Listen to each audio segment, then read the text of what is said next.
Hi అండి. ఈరోజైతే మా పిల్లల లంచ్ బాక్స్‌లోకి ఎగ్ పులావ్ చేస్తున్నానండి. చాలా టేస్టీగా అయితే వచ్చింది. ఒక్కసారి నచ్చితే మీరు ట్రై చేయండి. ముందుగా అయితే గుడ్లు ఉడకబెట్టుకొని పక్కన పెట్టుకున్నా అండి. తర్వాత మిక్సీ జార్‌లోకి అల్లం, వెల్లుల్లి, ఆనియన్స్, పచ్చిమిర, కొత్తిమీర మిక్సీ పట్టుకున్నా అండి.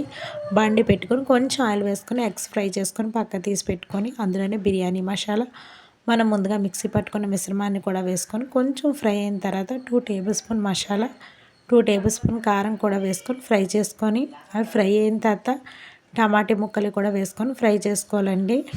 ఫ్రై అయిన తర్వాత కొంచెం వాటర్, కొంచెం ఉప్పు, గుడ్లు వేసుకొని దగ్గర పడిన తర్వాత గుడ్లు తీసుకొని పక్కన పెట్టుకొని రైస్కి తగినన్ని వాటర్ వేసుకొని రైస్ కూడా వేసుకొని ఇందాక కొంచెం ఉప్పు వేసాం కదా, రైస్కి సరిపడే ఉప్పు కూడా వేసుకొని దగ్గర పడుతుందని టైంలో గుడ్లు, పుదీనా, కొత్తిమీర వేసుకొని లో ఫ్లేమ్లో ఉడికిన తర్వాత దించుకొని సర్వ్ చేసుకొని తినండి. టేస్ట్ అయితే సూపర్. నచ్చితే లైక్ చేయండి.